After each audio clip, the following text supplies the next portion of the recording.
Assalamualaikum warahmatullahi wabarakatuh.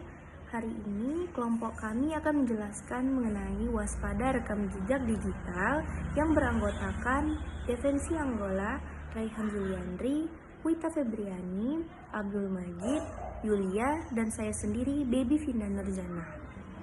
Sebagai pengguna teknologi yang baik, kita harus memperhatikan aspek keamanan. Karena secara sadar ataupun tidak sadar, ketika kita tengah menjelajahi dunia internet, kita telah meninggalkan jejak rekam digital. Baiklah, apakah itu rekam jejak digital? Rekam jejak digital merupakan informasi mengenai seseorang di internet sebagai akibat dari aktivitas-aktivitas daring. Rekam jejak digital terbagi menjadi dua, yaitu jejak aktif dan jejak pasif. Jejak pasif merupakan jejak yang tidak sengaja ditinggalkan oleh seseorang, seperti alamat IP, histori, pencarian. Sedangkan jejak aktif merupakan unggahan yang secara sadar dilakukan oleh pengguna internet itu, seperti kita mengunggah foto di media sosial ataupun kita mengunggah di suatu situs. Oke, selanjutnya kita akan membahas tentang bentuk dari rekam jejak. Nah, rekam jejak ini dapat berupa beberapa bentuk. Yang pertama itu adalah riwayat pencarian. Riwayat pencarian juga merupakan suatu rekam jejak. Seperti kita mencari atau men-searching sesuatu dari Google. Setelah beberapa jam kita akan tahu, ataupun beberapa hari kita akan bisa melihat hal-hal yang pernah kita searching dari Google tersebut. Nah, itu juga merupakan bentuk dari rekam jejak. Nah, yang selanjutnya yaitu adalah pesan teks, video, ataupun foto dari aplikasi. Itu juga merupakan suatu bentuk rekam jejak.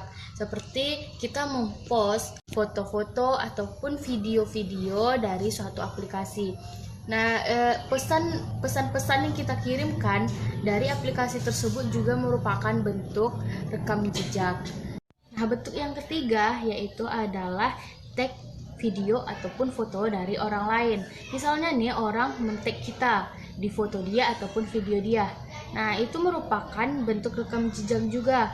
Orang lain akan bisa mencari akun kita dari tag yang telah dibuat oleh teman kita atau orang lain tersebut.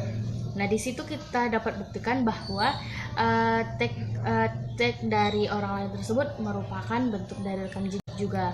Nah, yang terakhir, yang keempat, yaitu adalah lokasi terkini ataupun lokasi yang kita kunjungi. Nah, di sini kita tahu bahwa zaman sekarang sudah banyak orang yang bisa melacak keberadaan kita dari fitur lokasi yang ada di handphone kita. Nah, itu juga merupakan bentuk rekam jejak internet.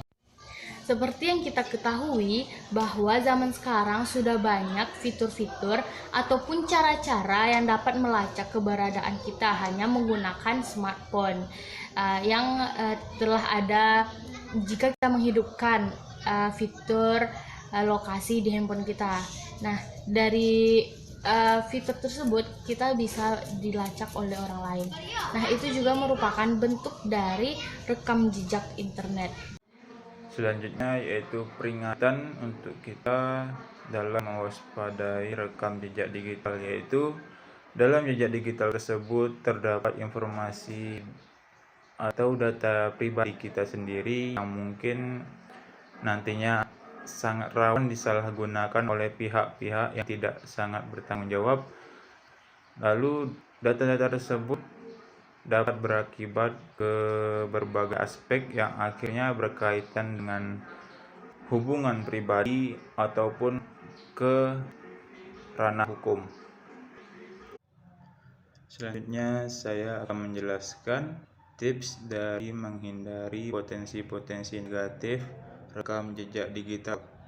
Adapun beberapa tipsnya, yaitu kita harus merancang jejak digital itu dengan baik, seperti meninggalkan suatu catatan karya kita atau prestasi kita di berbagai macam platform digital.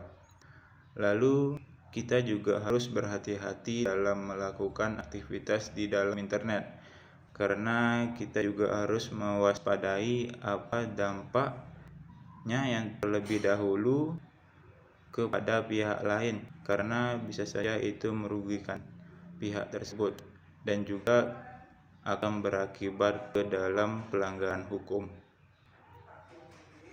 Nah, di sini saya akan memberikan tips dari siberkreasi guna menjaga rekam jejak digital.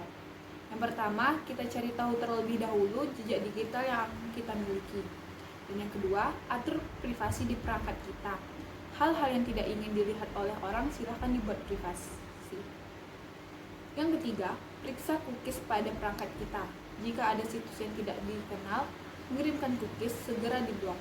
Yang keempat, gunakan kombinasi yang kuat dalam membuat kata sandi. Yang kelima, hapus aplikasi yang tidak dipakai. Yang keenam, posting hal-hal yang positif.